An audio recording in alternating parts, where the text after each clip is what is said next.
안녕하세요. 현재 43세 된 유부남입니다.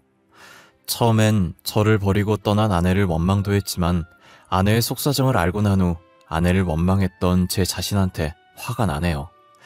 제가 조금 더 집안에 신경을 썼다면 이런 일이 없었을 텐데 너무 후회가 됩니다. 저는 23살이라는 이른 나이에 유부남이 되었고 동시에 한 아이의 아빠가 되었습니다.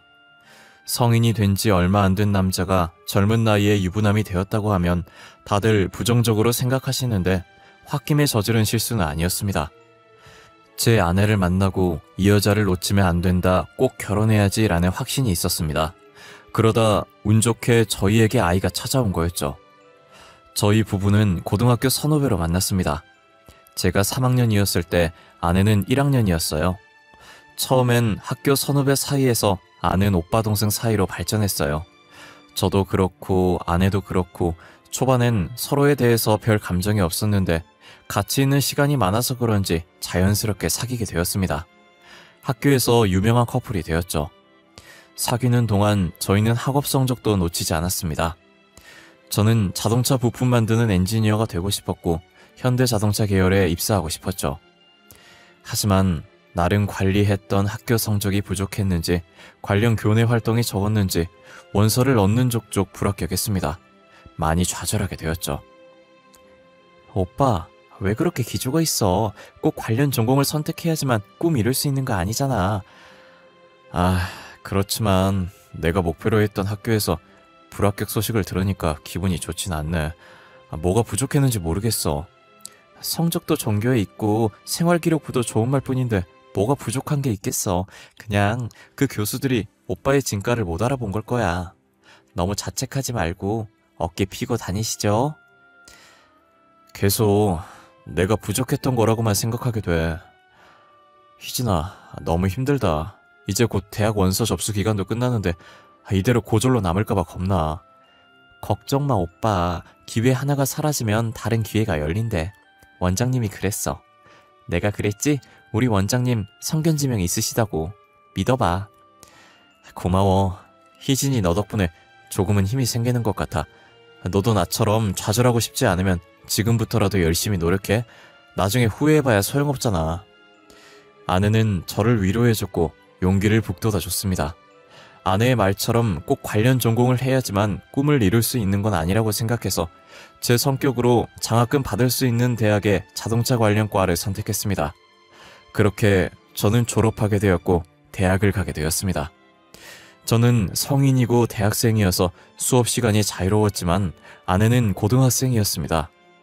제가 수업이 늦게 끝나면 아내는 제 학교 안에 있는 카페에서 기다리곤 했습니다. 반대로 제가 수업이 없는 날은 하교 시간 맞춰서 학교 앞으로 가서 만나곤 했죠. 나이 앞자리가 달라져도 서로 잘 만났어요. 커플 중 한 명이 나이에 변화가 있으면 대화가 잘 안 통한다고 하잖아요. 저희처럼 20살이고 18살이면 확실히 생각의 차이가 난다고들 하는데 아내가 철부지 고등학생처럼 느껴지지 않았습니다. 제가 과제나 시험 때문에 힘들어하면 아내가 오히려 토닥여주고 용기를 심어줬어요. 그런 아내에게 더 빠져들었던 것 같습니다. 어느덧 아내는 고등학교 졸업을 앞두고 있었고 저희는 만난 지 3년차가 되었습니다. 저는 결심했습니다. 아내를 놓치기 싫다고, 앞으론 진지하게 만나고 싶다고요. 지금까지는 둘의 미래를 생각하고 만난 게 아니라 순간에 집중해서 만난 거였거든요. 아내의 졸업식에 찾아가 꽃다발과 함께 말했습니다. 희정아, 나 이제 너 아니면 안 될 것 같아. 앞으로 우리 진지하게 만나보자. 서로의 미래를 같이 할 수 있게 말이야. 남자친구이자 너의 가족이 되고 싶어. 오빠, 고마워. 우리 앞으로도 더 노력해서 이쁘게 사귀자. 오빠 말대로 서로에게 기대기도 하고 힘이 돼주기도 하고 그렇게 만나자. 그러자. 더 노력할게. 더 좋은 남자친구가 될 수 있게, 희정이의 든든한 보호자가 될 수 있게 노력할게. 그렇게 아내와 전 20대 성인이 되었고 더 진지하게 미래를 이야기하게 되었죠. 한 번도 서로의 가정사 얘기는 하지 않았지만 미래를 함께하기 위해선 그런 얘기도 필요하더라고요. 아내가 온전하게 기억하는 어린 시절은 보육원에서 살아왔다고 했어요. 보육원장 말로는 추운 겨울이었고 눈도 많이 오는 밤에 문 앞에서 아내를 발견했고 체온이 많이 낮아서 바로 병원으로 데리고 갔다고 했대요. 아무렇지 않게 얘기를 하는 아내가 안쓰러웠고 마음이 아팠습니다. 자기를 낳아준 부모들한테서 버림받는 기분은 저는 알 수가 없으니 어떻게 위로를 해줘야 할지 몰랐죠. 그리고 위로를 해도 되는지도요. 아내가 21살이 되고 저는 23살이 됐을 때 좋은 일이 생겼어요. 바로 아내가 임신을 했다고 전화가 왔거든요. 처음엔 아내는 불안해했고 무서워했고 걱정된다고 했지만 아내와 평생을 함께하기로 마음먹었던 저는 기뻤습니다. 그래서 아내를 안심시켰고 무조건 책임질 거고 결혼할 거라고 했습니다. 그제서야 아내는 조금 안심이 되었는지 진정하더라고요. 아내에겐 미안하지만 임신 상태이고 아직 모아둔 돈이 없어서 결혼식을 먼저 하는 것보다 혼인신고를 먼저 하기로 하자고 했어요. 아내도 흔쾌히 그러자고 했고요. 혼인신고할 때 보증인이 필요하다고 해서 보육 원장님한테 부탁했고 원장님도 축하한다면서 응원해 주셨죠. 시간 지체할 거 없이 바로 아내를 제 집으로 데리고 가서 어머니한테 허락받기로 했습니다. 제 어머니는 일찍 아버지와 사별 후 홀로 저를 키웠습니다. 그렇기에 아들인 저에게 의지하고 조금 집착하는 면을 보이긴 했습니다. 그래도 하나뿐인 아들이 간절하게 원하는데 반대할 거라고는 생각 못했습니다. 엄마, 저 결혼하고 싶은 사람 생겼어요. 많이 사랑하고 이 사람 아니면 평생 노총각으로 살고 싶을 정도예요. 어려서 철없는 소리 하는 것도 아니에요. 진호야, 그게 갑자기 무슨 소리야? 결혼이라니. 아니, 결혼이 애들 장난도 아니고 갑자기 와서 허락해달라니. 애들 장난이라고 생각하지 않아요. 저 정말 진심이에요. 그리고 저희 둘에게 아이가 생겼어요. 아이 때문에 결혼하려는 건 아니고요. 제 아내가 될 사람은 희정이 뿐이에요. 아이? 진호, 너는 조용히 해봐. 그쪽이 말해봐요. 아이는 무슨 말이고 결혼을 한다니. 그쪽 부모님도 다 알고 있어요? 저 부모님은 모르시고 보육 원장님은 알고 계세요. 어머니 죄송하지만 저도 오빠도 둘 다 진심이에요. 허락해 주세요. 뭐? 보육 원장님? 지금 고아라는 거예요? 어디서 고아 주제? 우리 아들을 꼬셔서 덜컥 임신해서 허락을 받으러 와. 보육 원장은 당연히 지 자식이 아니니까 쉽게 허락하겠지. 그런 식으로 말하지 마세요. 희정이한테 신뢰되는 말이잖아요. 저희들 결혼하는데 부모님이 계시든 말든 무슨 상관이에요. 저희만 행복하면 되는 거잖아요. 아까 엄마가 얘기했지.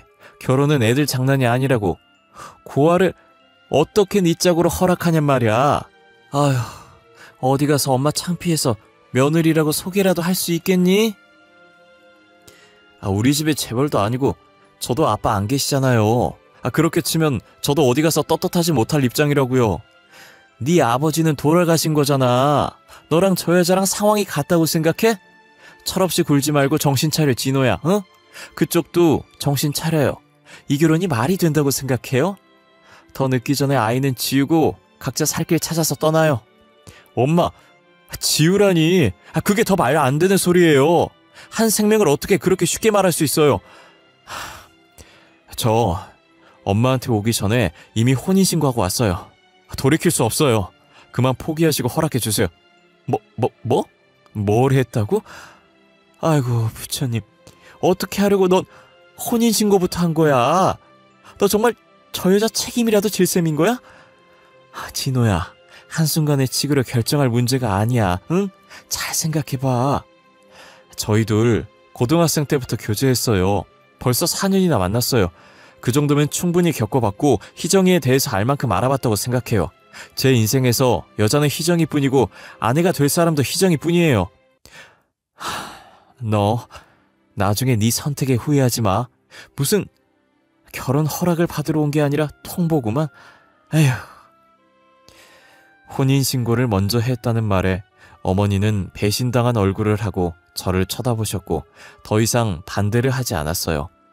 결혼식은 아이 출산하고 올리겠다고 말했고 이번 학기 끝나면 휴학하고 돈 벌 거라고도 했어요. 어머님은 아내 보고 집에 들어와서 살고 살림하는 걸 배우라고 하셨죠.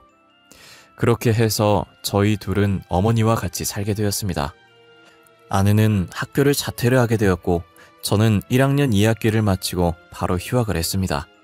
휴학하자마자 바로 일자리를 알아봤습니다. 닥치는 대로 돈을 벌어야 했기 때문에 직종 가리지 않고 지원을 했고 동네에 신문 배달 알바와 오후에 일할 수 있는 공사 현장을 나가기로 했습니다. 그리고 밤엔 공장에서 일하기로 했죠. 하루에 3시간밖에 자지 못했지만 저는 힘들지 않았어요. 솔직히 말하면 힘은 들었지만 제가 이렇게 노력해서 아내와 태어날 아이를 돌볼 수 있다는 게 기뻐서 힘든지 몰랐습니다. 하루 3시간 자며 돈을 벌어온 지 약 1년이 다 되어갔을 때 공사 현장 일을 마치고 나서 공장 출근 전 집에 왔는데 아내가 조금 아파하더군요. 출산일이 다가오고 있어서 살짝 진통이 온 것 같다고 하더라고요. 제가 일을 쉴 수가 없어서 아내에게 미안하다고 말했고 아프면 어머니와 병원 가보라고 했습니다. 엄마, 희정이가 이제 슬슬 진통하는 것 같아요. 저 출근하고 나서 진통 심하게 오면 같이 병원 좀 가주세요. 알아서 할 테니까 넌 조금이라도 더 쉬었다가 출근해. 1년째 잠도 별로 못 자고 몸이 버티겠냐고. 엄마가 정말 속상해서 못 살겠다. 저 건강하니까 걱정하지 마시고 희정이만 잘 좀 챙겨주세요. 출근할 시간 되어서 나가볼게요. 어머니한테 부탁하고 저는 아내가 걱정됐지만 어쩔 수 없이 출근을 했었는데요. 야간 일을 하면서도 아내 걱정이 돼서 일이 손에 잡히지 않았어요. 곁을 지켜주지 못해서 미안하다고 했지만 아내는 웃으며 괜찮다고 하더군요. 본인이 더 아프고 힘들면서 오히려 걱정하지 말라고 저를 다독였어요. 쉬는 시간이 끝나고 다시 업무를 시작하고 있는데 아내한테 연락이 왔어요. 배가 너무 아파서 병원 갔다고요. 그래도 옆에 엄마가 있을 거라고 생각하니 조금 걱정이 덜 되긴 했어요. 새벽에 퇴근하자마자 곧장 병원으로 도착했고 아내는 뛰어온 저를 보고 웃더니 다시 잠을 청했습니다. 다음날 아침이 되자 간호사가 아이를 모유 수유할 수 있도록 데려왔어요. 1시간 뒤에 곧바로 의사가 회진을 돌면서 오더라고요. 의사는 아내에게 이것저것 상태를 물어보고 푹 쉬려고 했는데 아내는 이제 아프지 않으니 퇴원해서 집에 가고 싶다고 고집을 피우더군요. 사모님, 지금 괜찮다고 하더라도 최소한 3일은 입원하셔야 합니다. 이때 몸조리 제대로 하지 않으면 평생 몸은 회복하지 못할 겁니다. 그래 희정아, 선생님 말씀대로 일주일이라도 입원하자. 일주일이 길면 최소한 3일이라도 입원해서 몸조리 하자. 응? 아니야, 나 정말 괜찮아. 꼭 병원에서 몸조리 하라는 법도 없잖아. 집에서 해도 되잖아. 병원 불편해. 집 가고 싶어, 오빠. 아무리 집이 편해도 병원만큼 편하지 않을 거야. 고집 그만 피우고 병원에 있자. 선생님도 그러셨잖아. 제대로 몸 관리 안 하면 평생 아플 거라고. 내가 출산했고 내가 더 몸 상태 잘 알아. 정말 괜찮아. 선생님, 저 지금 퇴원하고 싶어요. 계속해서 아내는 퇴원하겠다고 고집을 부렸습니다. 아내 말대로 본인의 몸 상태는 본인이 제일 잘 알겠지만 전문의가 최소한 3일은 입원하라고 했기에 그러길 바랬죠. 하지만 계속되는 아내의 고집을 꺾을 수가 없었습니다. 퇴원 후 집으로 돌아온 아내는 어머니 방으로 들어가 아기를 보여줬습니다. 이후 며칠간 아기와 행복한 생활을 이어나가고 있었어요. 그런데 상상하지 못한 일이 저에게 일어나고 말았습니다. 같이 일하던 동료가 애아빠 된 기념으로 저녁을 사주겠다고 하더군요. 그래서 새벽이 가까운 시간에 식사가 끝나서 할 수 없이 공장으로 출근했습니다. 공장 휴게실에서 아내에게 전화를 해보니 아내가 자고 있는지 전화를 받지 않더군요. 불안한 마음에 통근버스를 타고 빠르게 집으로 들어갔습니다. 현관문을 열자마자 아기가 큰 소리로 울고 있더군요. 그런데 있어야 할 아내가 보이지 않았습니다. 집안을 전부 찾아봤는데 아내의 흔적이 보이지 않아 당황하던 저는 다음날 어머니가 잠에서 깨자마자 아내에 대해 물었습니다. 엄마, 혹시 희정이 못 보셨어요? 새벽에 일 마치고 오니까 아이만 침대에 누워있고 안 보여서요. 글쎄다, 나는 어제 오후부터 감기 몸살이 왔는지 몸이 안 좋아서 일찍 잠들었거든. 희정이가 어디 나간다는 말도 없었고요. 나갔어도 아기는 데리고 갔을 텐데 아기도 그대로 놔두고. 엄마도 모르겠네. 전화를 해보지 그러니. 근데 엄마가 아프다는데 그건 걱정 안 되고 걔만 걱정되니? 아, 그런 건 아니고 지금 엄마 건강해 보이세요. 약 드시고 주무셔서 괜찮은 거 맞죠? 저는 희정이한테 전화라도 해봐야겠어요. 쉬세요. 아휴, 아들 키워봤자 소용없다더니 그 말이 딱 맞네. 애엄마가 나가긴 어딜 나가. 조금만 기다리면 알아서 들어오겠지. 방에서 나와 휴대폰을 들고 아내에게 계속 전화를 했지만 받지 않았습니다. 아기를 혼자 둘 수도 없고 아내가 혹시라도 집에 들어올 수 있으니 하루는 일을 쉬겠다고 반장님한테 말하고 집에 있었습니다. 옷장과 신발장을 확인했지만 아내 물건은 그대로였어요. 아내가 제 발로 집을 나간 건지 알 수 없던 저는 가까운 파출소에 실종신고를 하러 갔는데요. 아내가 어제 밤부터 연락이 되질 않아서 실종신고 좀 하려고 하는데요. 아내요? 에이, 성인이 무슨 실종이라고. 혹시 아내가 수상한 적은 없었나요? 뭐 폰을 숨긴다든지 자주 외출을 하다던가. 지금 무슨 말씀을 하고 싶으신 거죠? 제 아내 출산한 지 얼마 안 된 사람입니다. 수상한 짓 한 적도 없고요. 빨리 실종신고 해주시고 수사해주세요. 성인이 실종되는 일은 잘 없습니다. 그런 일이 있더라도 극소수이고요. 잘 생각해보세요. 최근에 집을 나갈 만한 이유가 분명히 있었을 겁니다. 이보세요. 지금 제 아내가 바람이라도 폈다는 건가요? 증거 있어요? 제 아내 아시냐고요? 알지도 못하면 그런 말 하는 건 아니죠. 증거가 있었으면 선생님이 실종 신고하러 왔겠습니까? 아까도 말했다시피 실종이 아닐 겁니다. 바람이 아니라면 가출이라도 했겠죠. 당신 경찰 맞습니까? 시민이 신고를 하면 이런 식으로 대하나요? 그러다가 제 아내가 잠깐 나갔다가 모르는 사람한테 납치라도 당한 거면요. 그땐 어쩌시려고 이런 식으로 대하는 겁니까? 예. 선생님, 말씀대로 신고 접수해드릴게요. 하지만 다 큰 성인이고 뚜렷한 목적이 보이지 않으니 실종 신고 말고 가출 신고로 접수해드리겠습니다. 됐습니까? 여기 불친절로 민원 넣으려면 어떻게 해야 합니까? 이래서 시민들이 안심하고 지낼 수 있겠냐고요. 순경이 아내를 불륜녀로 몰아가는 게 어이없고 화가 났습니다. 제가 민원 넣겠다고 하니 신고 접수한 순경 말고 옆에 있던 다른 순경이 와서 저를 달래며 진정시켰고 귀가하라고 하더군요. 저는 흥분한 마음을 가라앉히고 집으로 돌아왔습니다. 그때까지도 아내는 집으로 돌아오지 않았습니다. 제가 알고 있는 아내 친구들에게 연락을 돌렸지만 다들 아내와 연락이 안 된다고 하더군요. 아내의 가출 신고를 하고 나서 저는 더 이상 생계를 이어나갈 수 없었습니다. 경찰에서 제대로 수사해주지 않을 것 같아서 개인적으로 전단지를 만들어서 시민들에게 나눠주기도 했어요. 전단지를 배포하고 나서 제보 전화가 왔지만 모두 다 포상금에만 관심이 있었던 연락이었습니다. 별로 도움되는 제보는 없었죠. 제가 밖에서 아내를 찾는 동안 어머니는 연로하신 몸으로 아직 갓난아들의 육아를 도맡아 해주셨어요. 그로 인해 원래 건강이 좋지 않았던 어머니도 몸 상태가 급격하게 나빠지셨죠. 결국 아내를 2년 넘도록 찾아놨었지만 찾지 못했고 같이 살던 어머니는 이제 거동도 불가능할 정도로 건강이 나빠지셔서 병원에 들렸지만 의사는 제게 마음의 준비를 하라고 하더군요. 병원에서 해줄 게 없다며 간단한 수액만 맞춰주고 집에서 쉬려고만 하셨습니다. 방에 어머니를 눕혀드리고 나가려고 했지만 어머니가 제게 할 말이 있다며 잠시 앉아보라고 하더군요. 진호야, 이때까지 내가 너한테 말 못한 게 있는데 2년 전에 행방불명된 네 아내 말이다. 아무래도 나 때문인 것 같구나. 엄마, 그게 무슨 뜻이에요?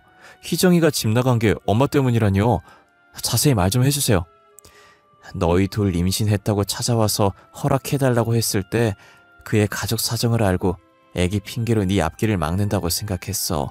엄마, 제발요. 저는 잘난 게 뭐가 있다고 똑같은 사람을 그렇게 괴롭히신 거예요. 어떻게 책임지시려고요? 걔가 상처받는 게 뭐가 대수겠니? 나한테는 내 아들이 더 중요하지. 너 없을 때 매일 화내면서 안 해도 될 집안일을 시켰고 걔가 많이 힘들고 서러웠을 거다. 어떻게 그렇게 사람한테 모질게 대하실 수 있어요? 엄마도 같은 사람이잖아요. 내가 그렇게 못되게 굴어도 시어머니라고 웃으면서 착하게 구는 게 더 싫었어. 고아 주제에 더럽게 끈질기고 계속 네 앞길 망칠 거면 사라지라고 말해버렸지. 그 다음날 사라졌더구나.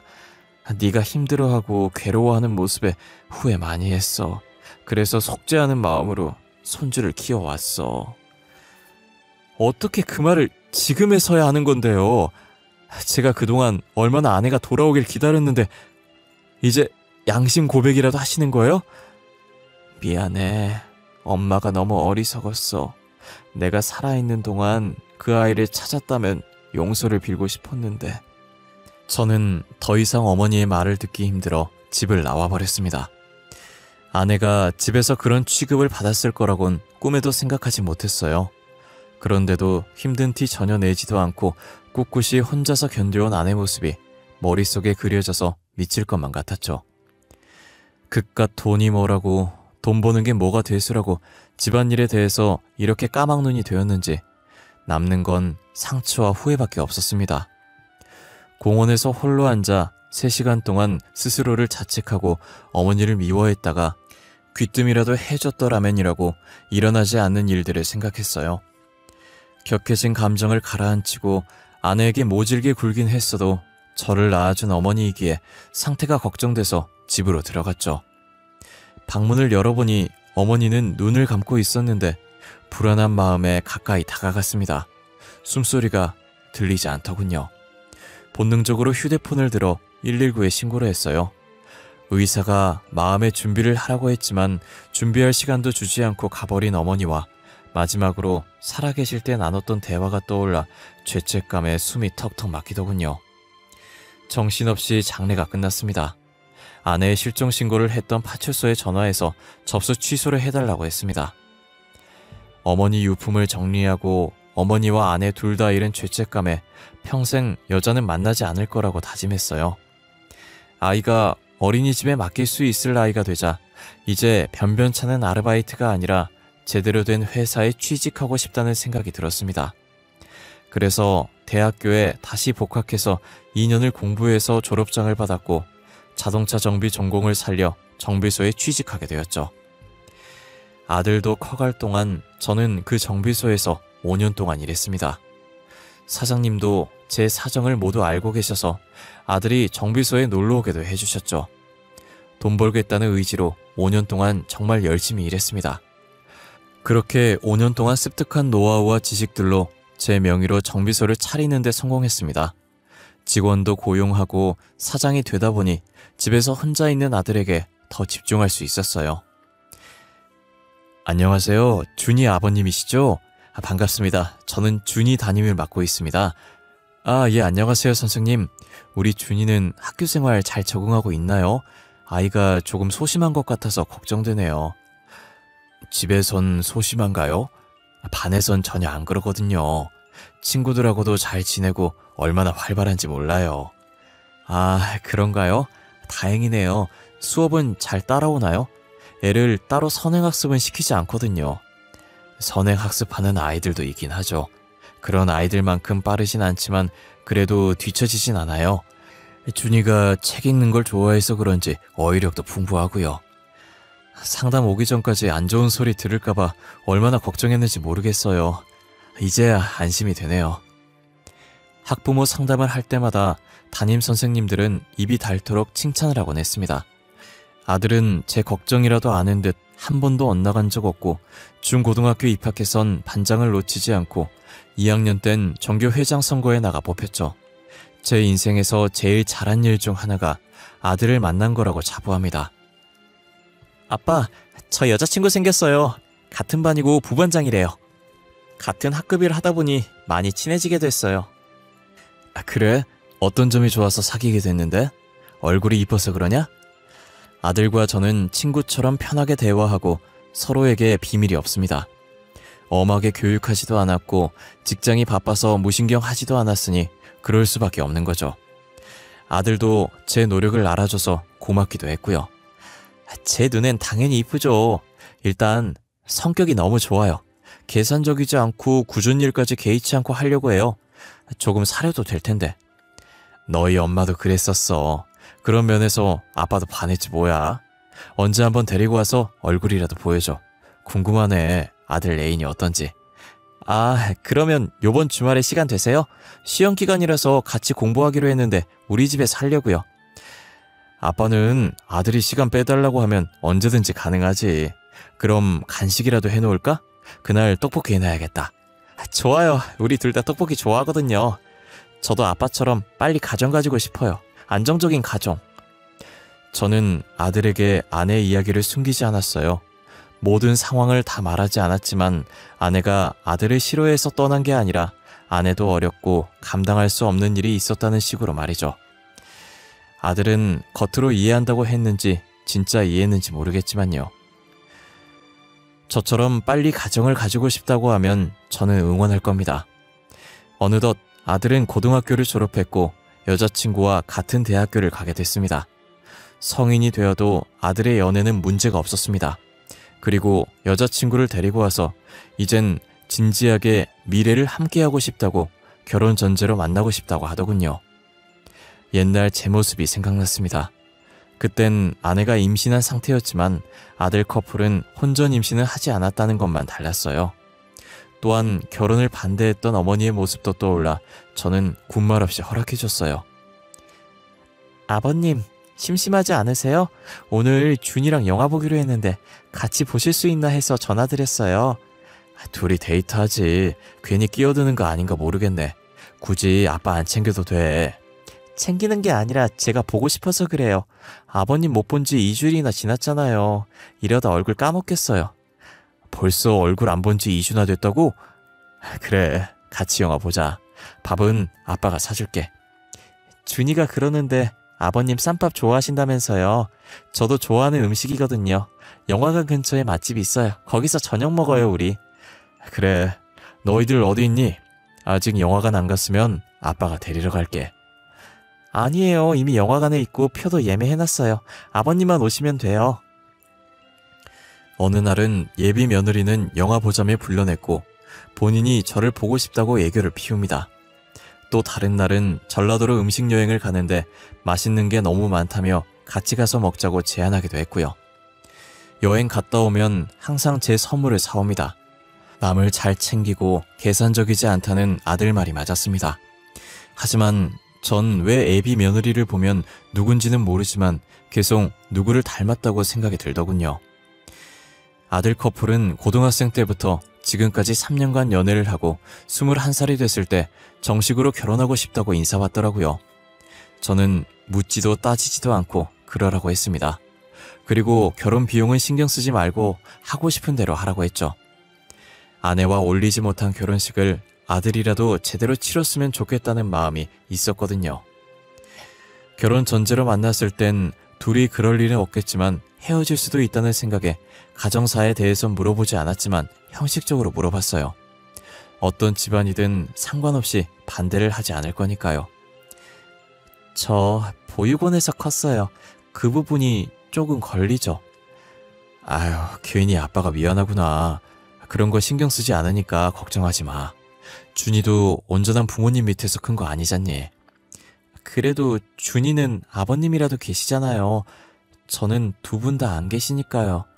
부모들끼리 결혼하는 것도 아니고 너희 둘이 살 건데 그런 게 무슨 상관이라고. 기죽어 있지 말고 그러지 말고 식사나 마저 해. 이제 곧 부부가 될 두 사람과 저녁 식사를 끝내고 집으로 돌아왔습니다. 아들을 키워오면 몇 번 꺼내지 않았던 아내 사진이었는데 그날따라 아들이 결혼한다고 생각하니 문득 아내 생각이 많이 나더군요. 아내 사진을 보며 생각에 잠겼습니다.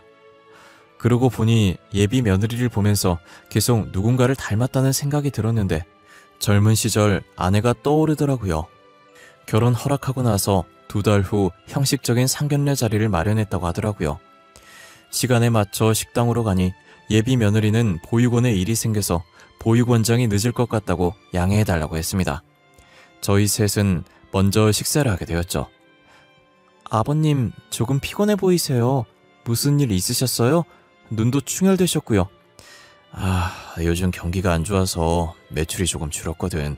직원을 몇 명 줄이고 나니 일손이 부족해서 오랜만에 일 좀 했더니 힘들어서 그런가 봐. 힘내세요. 기회 하나가 사라지면 다른 기회가 열린대요. 더 좋은 일이 생기려고 잠시 힘든 거라고 생각하세요.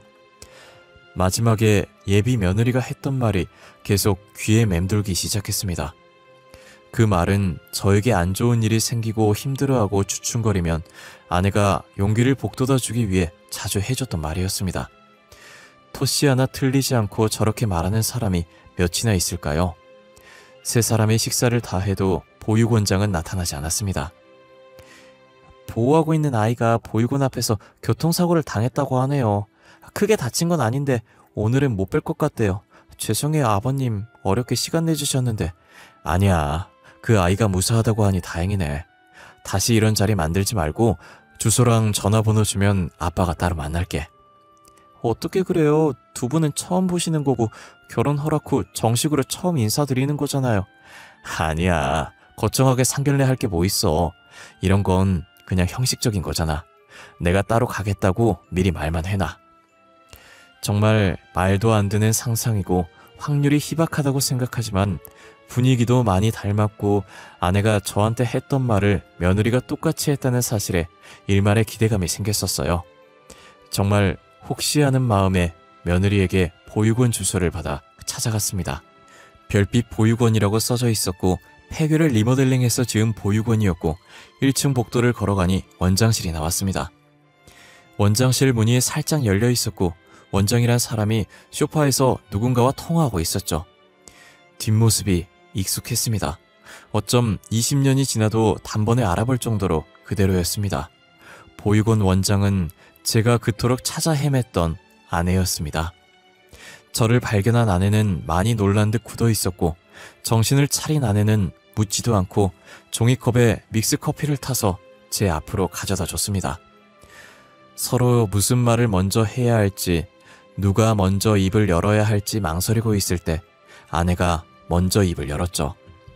돈 한 푼 없이 나간 아내는 제일 친했던 고등학교 동창 집으로 찾아가 며칠만 지내게 해달라고 했었답니다. 친구 집에서 지내게 됐고 벼룩신문으로 일자리를 찾다가 고등학교 때처럼 보육원에서 자원봉사자를 찾는 구인 광고를 보게 됐답니다. 그때와는 다르게 아이들의 식사까지 하는 거였지만요. 한동안은 아기 생각나서 밤에 잠도 못 잤어. 나 하나만 참으면 되는 건데 애엄마라는 사람이 애를 버리다니. 자책하지 마. 난 충분히 네 입장 이해할 수 있어. 너도 그때 성인 된 지 얼마 안 됐잖아. 너 잘못 없어. 다 우리 엄마가 잘못한 거지. 솔직히 말하면 자원봉사하는 것도 내 애한테 저질렀던 잘못을 속죄하기 위해서 한 것도 있어. 그래, 알아. 네 마음 다 알아. 누구도 너한테 삿대질 할 수 없어. 엄마가 먼저 살아야 애도 키울 수 있다고 생각해.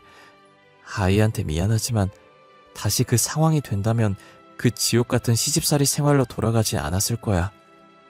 다시 그런 일 없을 거야. 있어서도 안 되고.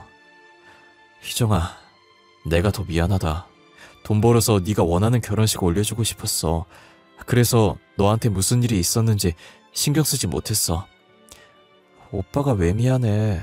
나와 아이를 위해서 노력한 건데 그때 오빠한테 다 말했다면 우리 이렇게 되지 않았을까? 다 말했대도 또 다른 일이 생겼을 거야. 그냥 내가 안팎으로 더 신경을 썼어야 했어.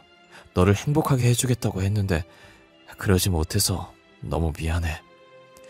다른 아이들을 보살피며 속죄해야겠다고 다짐했었답니다. 그렇게 보육원에서 숙식을 해결하며 적은 돈을 받고 봉사를 하고 지냈다고 하더라고요. 그러다 원장이 가지고 있던 지병이 악화되어 시골로 요양을 가게 되었는데 금전적으로 불평 안 하고 아이들을 헌신적으로 도와주는 아내를 좋게 봐서 믿고 보육원을 넘겨받았다고 했어요. 인수받고 서툴지만 나름의 방식으로 보육원을 운영하다 보니 2층짜리 단독주택으로 있던 보육원이 어느새 폐교로 옮기게 되었다고 했습니다. 여보, 희정아, 엄마 대신 내가 사과할게. 돌아가시기 전에 다 말해주시더라. 너한테 그렇게 막말하고 나서 많이 후회하셨다고. 엄마도 너처럼 속죄하는 뜻으로 준이 키웠다고. 이미 다 지나간 일이잖아. 어머님 마음도 이해할 수 있어. 오빠도 신경 쓰지 마. 네가 그런 일 당하는 줄 모르고 신경 쓰지 않아서 미안해. 모성애를 저버릴 정도로 힘들었는데 몰라서 미안해. 아내는 무릎 꿇은 저를 보고 깜짝 놀랬지만 일어날 생각이 없었습니다. 계속 미안하다고 사과를 하니 저도 모르게 눈물이 나왔습니다. 처음 보는 제 눈물에 아내도 놀랐는지 말이 없어졌죠. 눈물이 흘려도 아랑곳 안 하고 계속 사과를 했어요. 고개를 숙이고 있는 저를 보고 아내도 감정이 북받쳤는지 눈물을 보이더군요. 일어나 오빠. 나도 미안해. 오빠 믿지 못하고 나 혼자 견디기만 해서. 희정아, 너무 미안해. 내가 다 잘못했어. 용서 바라고 이러는 거 아니야. 죽기 전에 꼭 사과하고 싶었어. 사과 받아줄게. 그러니까 일어나. 그 정도 했으면 됐어. 오랜만에 재회한 저희는 눈물 범벅이 되었고 아내는 사과를 받아줬습니다. 젊었을 때 혼전 임신을 하는 바람에 하지 못했던 프로포즈를 제대로 하고 싶었죠. 드라마처럼 거창하게는 못하지만 진심을 담아서 아내가 좋아하는 꽃다발과 고생한 아내 네 번째 손가락에 반지를 내밀었어요. 망설이던 아내가 눈물을 보이며 꽃다발과 반지를 받아줬어요. 저는 아내 받아준 반지를 왼손에 펴서 약지에 끼워주고 꼭 안아줬습니다. 그리고 마음속으로 사랑한다고 외쳤습니다. 현재는 아들 부부와 공동 결혼식을 치르고 저는 보육원 한켠에 별채처럼 건물을 올려서 아내와 함께 결혼 생활을 하고 있습니다. 제가 살면서 이렇게 누군가를 사랑하게 될지도 몰랐고 주변의 방해로 헤어질지도 몰랐고 다시 재회하게 될지도 몰랐습니다. 한번 잃어버린 사랑이기에 다시 잃어버리지 않게 노력할 겁니다. 지금까지 길었던 제 이야기 들어주셔서 감사합니다.